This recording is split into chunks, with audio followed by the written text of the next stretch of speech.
Hello everyone, एक बार फिर से एसएस एकेडमी में आप सभी का स्वागत है, जिसे आप स्टडी बाय सुमन के नाम से जानते हैं। सीटेट की क्लास में मैंने सीटेट का जो क्लास है उसके लिए मैंने बता दिया था आपको कि आपकी प्रैक्टिस मैं करवाऊंगी। उसके अलावा ये जो क्लास है आपका ज्योग्राफी का, इसमें आपका बीपीएससी के जो टीचर्स का जो प्रिपरेशन हो रहा है आपका, चाहे वो आपका री एग्ज़ाम हो, चाहे आपका आने वाला जो एग्ज़ाम है जिसे आप अगस्त का कह रहे थे, ठीक है ना, जो आपका अगस्त में होने वाला था। अब देखना ये है कि री एग्ज़ाम और अगस्त वाला जो एग्ज़ाम है एक साथ होंगे या फिर अलग अलग होंगे। फ़िलहाल हमारा काम है तैयारी स्टार्ट करना, ठीक है ना। तो ऊपर से आपका इसके अलावा आपका आरओ का भी लगा हुआ है एग्ज़ाम, ठीक है ना। तो आरओ हो गया, यूपी पुलिस हो गया, या फिर किसी भी अदर एग्ज़ाम के लिए आप अगर तैयारी कर रहे हैं, जीएस की तैयारी करनी है, तो ये क्लास आपके लिए बेस्ट रहने वाला है, ठीक है ना। क्योंकि जो जीएस होता है वो आपके हर पेपर में आता है, तो इस हिसाब से ये सारी क्लासेस, ये जो क्लास है आपके लिए अच्छी है, बेनिफिट होगी। सीटेट वाले स्टूडेंट्स के लिए भी ये क्लास होने वाली है, ठीक है ना। तो आज की क्लास को हम स्टार्ट करते हैं। इसके पहले मैं बता दूं कि 2 टॉपिक मैंने करवा दिए थे होली से पहले ही, जिसमें आपका भारत की भौगोलिक स्थिति मैंने पढ़ा दिया था, और दूसरा हमने पढ़ लिया था भारत की मिट्टी, ठीक है ना, मिट्टियों के प्रकार, सारी चीज़ें हमने पढ़ लिया था। अब हमारा टॉपिक है तीसरा, भारत में वन, ठीक है ना। भारत के जो वन हैं ये कितने प्रकार के हैं, कौन कौन से हैं, कितने परसेंट पे हैं, ये सारी चीज़ें हम अच्छे से पढ़ेंगे। यहाँ से आपके एक प्रश्न हर पेपर में देखने को मिलता है, चाहे तो आप प्रीवियस ईयर पेपर उठाकर देख लीजिएगा। स्टार्ट करते हैं आज की क्लास को। और देखिए, सबसे पहले तो वन आपके 3 प्रकार के होते हैं। कौन कौन से? सुरक्षित वन, ठीक है, सुरक्षित वन, व्यापारिक वन और नवीनतम वन। सुरक्षित वन क्या है, व्यापारिक वन क्या है और नवीनतम वन क्या है? देखिए, सुरक्षित वन वे वन होते हैं जो वृक्षों की कटाई और पशुओं की चराई बिल्कुल वर्जित होते हैं। यानी सुरक्षित वन में को आप न काट सकते हैं, न पशुओं के लिए इसे चरा सकते हैं, यानी पशुओं द्वारा चरा भी नहीं जा सकता। और आपका व्यापारिक वन वो होता है जिसमें आपको लाइसेंस प्राप्त होता है वृक्षों की कटाई के लिए और पशुओं की चराई के लिए, ठीक है ना। जैसे आप जानते हैं कि बहुत से जो है लोग गांव से जाते हैं काटान पे, यानी ये लकड़ियां काटने के लिए, ठीक है ना। तो वो क्या है, उनको लाइसेंस प्राप्त होता है, जो उनके मालिक होते हैं वो लाइसेंस प्राप्त होता है उन्हें। उनमें क्या होता है, इस लाइसेंस के थ्रू वो वृक्षों को काट सकते हैं। और यहाँ पे सुरक्षित वन की अगर बात करें तो ये आपका सुरक्षित जोन होता है, जिसमें इसके जो वन होते हैं उन्हें ना काट सकते हैं, ना चरा सकते हैं, गाय भैंसों को, जो भी पशु आपके होते हैं, बिल्कुल वर्जित होता है। नवीनतम वन वो होते हैं वनों के अंतर्गत मिट्टी की सुरक्षा और कटे हुए क्षेत्रों को फिर से बसाने का कार्य किया जाता है, ठीक है ना, नवीनतम वन के, ठीक है ना। तो यहाँ पे ये बात आपको ध्यान में रखना है, सुरक्षित वन, व्यापारिक वन और नवीनतम वन, भारत में 3 प्रकार के वन पाए जाते हैं, ठीक है। अब बात करते हैं, फिर आपका पॉइंट्स में है राष्ट्रीय वन नीति कब आया था। तो ये आपका देखिए, राष्ट्रीय वन नीति 1988 के अनुसार देश के कितने परसेंट पे आपका वन होना चाहिए, तो ये 33% पे, देश के 33% पे वन होना चाहिए। ये राष्ट्रीय वन नीति 1988 के अनुसार ये आई थी, ठीक है ना। और ये मोस्ट आपका इम्पॉर्टेंट है, ये प्रश्न आपका चाहे तो आप जाकर देख लीजिए, आपके पेपर में आ चुके हैं, ठीक है ना। जितने भी प्रीवियस ईयर पेपर हैं, चाहे आप बीपीएससी टीआरई का ही ले लीजिए, वहाँ पर भी आपको ये प्रश्न यहाँ से देखने को मिल जाएगा, ठीक है ना। तो ये चीज़ आपको अगर बात करें कि कितने परसेंट पे वन होने चाहिए, ऐसा अगर पूछता है प्रश्न में, तो आपका 33% हो जाएगा। लेकिन प्रेजेंट टाइम में कितने परसेंट पे वन है भारत के, तो ये आपका कितने परसेंट पे हैं, 23% पे है, ठीक है ना। 23% वन है अभी, ठीक है ना। यानी 10% अभी आपका वन कम है। 60% वन पर्वतीय क्षेत्रों में पाए जाते हैं, ठीक है ना, और 25% वन मैदानी क्षेत्रों में पाए जाते हैं। तो 60% सबसे ज़्यादा पर्वतीय क्षेत्र में वन पाया जाता है, उसके बाद आपका मैदानी क्षेत्रों में, बाकी के इधर उधर जो भी आपके मिलाकर हो जाता है। क्षेत्रफल के अनुसार वनाच्छादित प्रदेश का घटता क्रम, यानी जो वनों से आच्छादित प्रदेश है उसको घटते क्रम में बताना है। यानी सबसे ज़्यादा जो वन है ये कहाँ पर है, तो सबसे ज़्यादा वन आपका कहाँ पर है, ये मध्य प्रदेश में है। उसके बाद अब तीसरे नंबर पे आता है आपका अरुणाचल प्रदेश, ठीक है। उसके बाद आपका छत्तीसगढ़, फिर उड़ीसा और महाराष्ट्र। तो पहले नंबर पर आपका मध्य प्रदेश, फिर आपका दूसरे नंबर पे ये किसमें वनाच्छादित प्रदेश के रूप में पूछा है, ठीक है। उसके बाद आपका छत्तीसगढ़, ये तीन आप ध्यान में रखेंगे, उड़ीसा और महाराष्ट्र आपका आ जाएगा, ठीक है ना। अब बात करते हैं भारत वन स्थिति रिपोर्ट 2021 के अनुसार देश में कुल वन और वृक्षावरण forest and tree cover 18.9 million hectare है, ठीक है ना। ये किस रिपोर्ट के तहत, ये भारत वन स्थिति रिपोर्ट 2021 के अनुसार ये रिपोर्ट आया है कि 80.9 मिलियन हेक्टेयर पर वन और वृक्षावरण दोनों हैं, ठीक है। यह देश के कुल भौगोलिक क्षेत्र का 24 अच्छा यहाँ पे मैंने बताया था 23%, तो 23% ना हो गए, ये कितना हो गया है आपका 24.62%, ठीक है ना। 24.62% आपका वन हो चुका है, ये 2021 के रिपोर्ट के अनुसार बताया गया है, ठीक है। इस बात को ध्यान में रखेंगे। यहाँ पे आप ध्यान रखेंगे 33% भाग पर वन होने चाहिए, किस नीति के अनुसार, तो ये राष्ट्रीय वन नीति 1988 के अनुसार। भारत वन स्थिति रिपोर्ट 2021 के अनुसार 24.62% पे आपका क्षेत्र कुल भौगोलिक क्षेत्र का 24.62% आपका वन और वृक्षावरण दोनों मिलाकर है, ठीक है ना। वन और वृक्षावरण दोनों मिलाकर 24% पे हैं, ठीक है ना। अब बात करते हैं, नेक्स्ट पॉइंट है देश में कुल वनावरण, अब अलग अलग पूछ रहा है, ठीक है ना। तब था आपका क्या, वन और वृक्ष दोनों मिलाकर, ठीक है। अब सिर्फ और सिर्फ वन के बारे में, देश में कुल वनावरण 7,75,288 वर्ग किलोमीटर पर है, जो कुल भौगोलिक क्षेत्र का 23.58% है, यानी ये कुल वन का है, ठीक है ना। ये कुल वनावरण पूछा है, ये कुल वनावरण पूछा है, तो ये कितना है 23.58% पे, ठीक है। नेक्स्ट है आपका क्षेत्रफल की दृष्टि से, अब पूछ रहा है क्षेत्रफल की दृष्टि से सर्वाधिक वनावरण वाला राज्य पूछा है। तो क्षेत्रफल की दृष्टि से सबसे ज़्यादा वन कहाँ पर है, मध्य प्रदेश में, और उसके बाद सेकंड नंबर पे आपका कौन आता है, आपका अरुणाचल प्रदेश, फिर थर्ड नंबर पे आपका आ जाता है मिजोरम, ठीक है। तो फर्स्ट नंबर पे आपका मध्य प्रदेश है, सेकंड नंबर पे आपका अरुणाचल प्रदेश है, और थर्ड नंबर पे आपका मिजोरम है। तो ये सीक्वेंस आप ध्यान में रखेंगे क्षेत्रफल के अनुसार। अब हम बात करेंगे प्रतिशत के अनुसार वनावरण।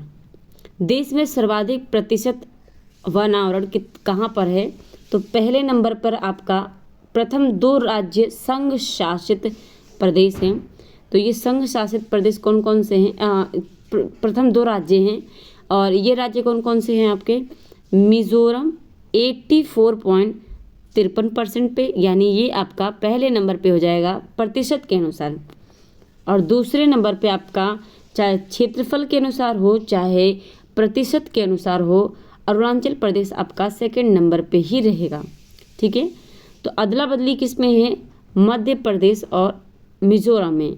मध्य प्रदेश क्षेत्रफल के अनुसार सबसे ज़्यादा है, और मिजोरम प्रतिशत के अकॉर्डिंग सबसे ज़्यादा वन पाए जाते हैं।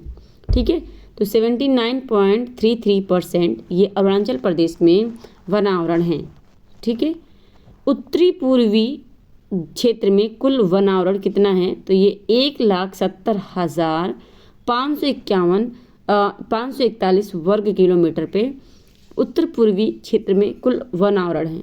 यह इसके कुल भौगोलिक क्षेत्र का कितना परसेंट है, तो उत्तर पूर्वी जो क्षेत्र है वो 65.05% पे वन वहाँ पर हैं। ठीक है ना। अंडमान और निकोबार द्वीप समूह की बात करें तो 90% से अधिक क्षेत्र वन से आवृत है। ठीक है, ढके हुए हैं। लक्षद्वीप में वन क्षेत्र शून्य है, यानी लक्षद्वीप में वन क्षेत्र नहीं है। अंडमान और निकोबार जो द्वीप समूह है ये 90% वन से ढका हुआ है। ठीक है, और वहीं अगर इसके विपरीत देखा जाए तो लक्षद्वीप आपका शून्य है वन के मामले में। ठीक है, अब यहाँ पे बात आता है 10% से कम वन क्षेत्र वाले राज्य मुख्य तौर पर देश के उत्तर और पश्चिम भाग में स्थित हैं। ठीक है ना, उत्तर और पश्चिम भाग में बोला है तो ये आपका पश्चिमी भाग है, यानी आपका दक्षिणी भाग की बात नहीं कर रही हूँ। ठीक है ना, गुजरात से ऊपर ले ले, जैसे राजस्थान हो गया आपका, और ऊपर के इलाके हो गए, हरियाणा हो गया, लद्दाख हो गया, इन सब जगहों पे आपका क्या है, आपका कम जो है वन पाए जाते हैं, यानी 10% से कम पाए जाते हैं। जैसे कि आपका राज्य दिया है राजस्थान, गुजरात, पंजाब, हरियाणा और दिल्ली।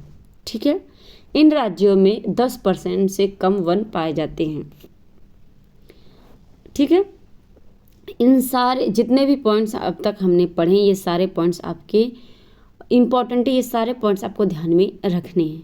ठीक है, अब बात करते हैं प्रायद्वीपीय भारत में दादर और प्रायद्वीपीय भारत में पूछा है दादर और नागर हवेली, ठीक है, तमिलनाडु और गोवा को छोड़कर से सभी राज्यों में 20 से 30% भूमि वनों के अधीन है, यानी वन पाए जाते हैं। अगर बात करें तो दादर नगर हवेली, तमिलनाडु और गोवा को छोड़कर जितने भी राज्य हैं दक्षिणी प्रायद्वीपीय भारत की, उनमें 20 से 30% भूमि पर वन पाए जाते हैं। ठीक है, तो कहाँ पर 20% से कम पाए जाते हैं, ये दादर नगर हवेली हो गया, तमिलनाडु हो गया और गोवा हो गया, ये आप ध्यान में रखेंगे। नेक्स्ट पॉइंट है उत्तर पूर्वी राज्यों में।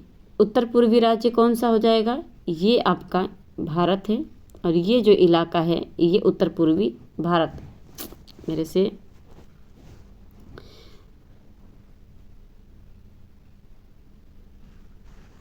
ये जो इलाका हो जाता है ये आपका उत्तर पूर्वी इलाका हो जाता है। ठीक है ना, उत्तर पूर्वी भारत हो जाता है।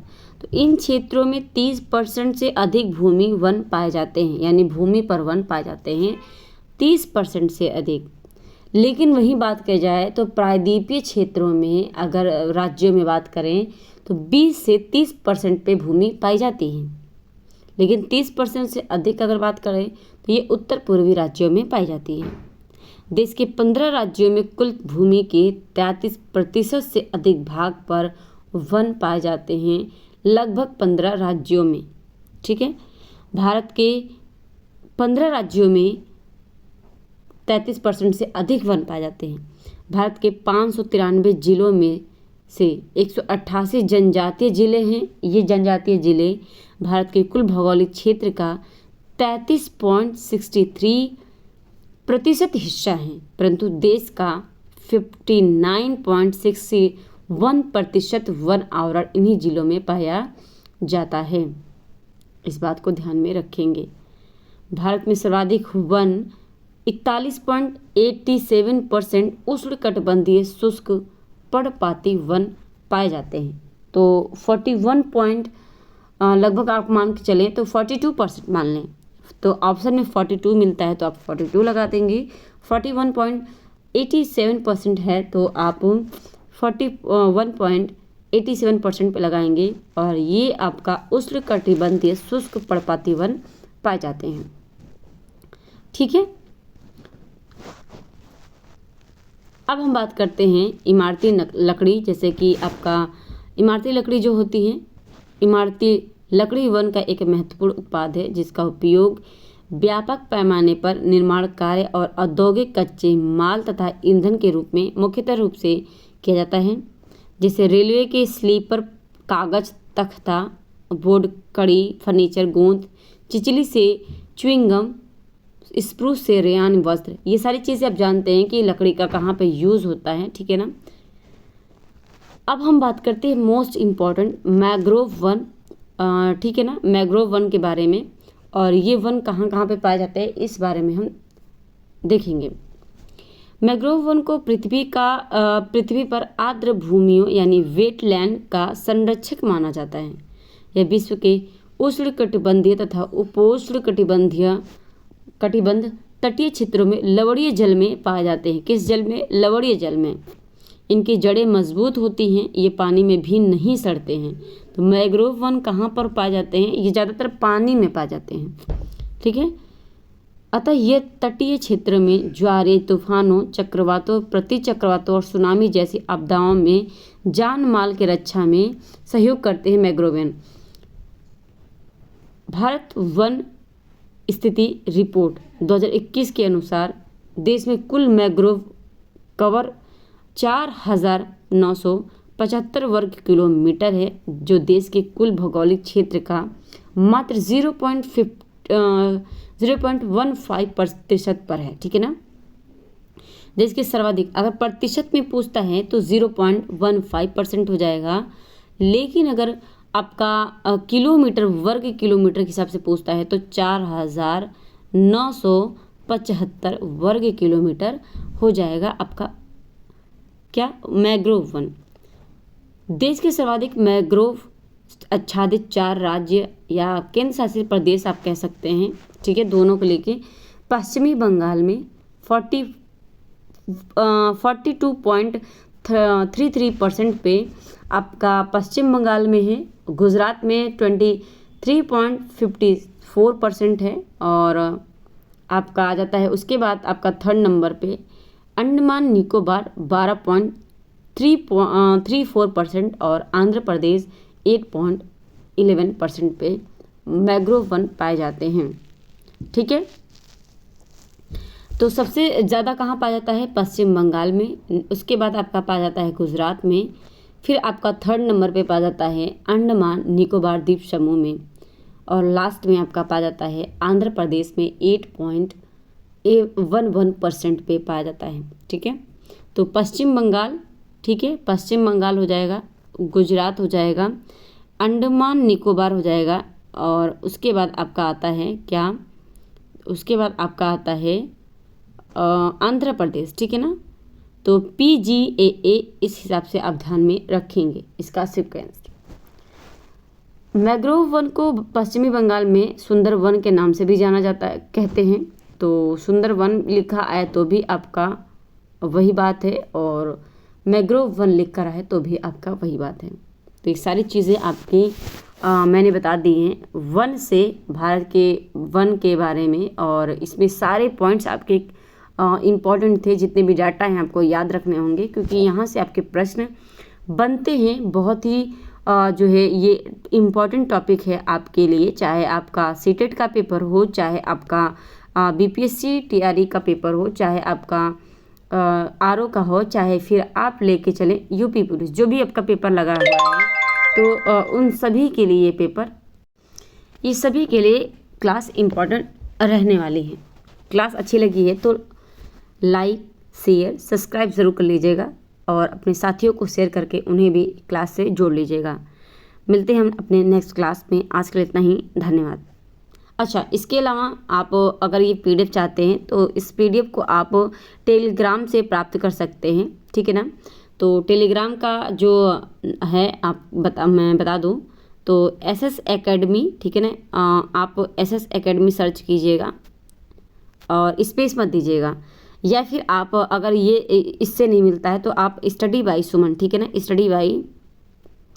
स्टडी बाय सुमन से सर्च कीजिएगा, बिना स्पेस के आपको मिल जाएगा। और यही लोगो जो आपके इस YouTube चैनल का है, वही लोगो इस टेलीग्राम का भी है। सबसे पहले आप SS एकेडमी ही सर्च करेंगे और इसी में आपका जो है लोगो लगा होगा, ठीक है। यहाँ से आप जाके फॉलो कर लीजिएगा और उसके बाद आप अपना PDF ले सकते हैं वहाँ से, ठीक है ना।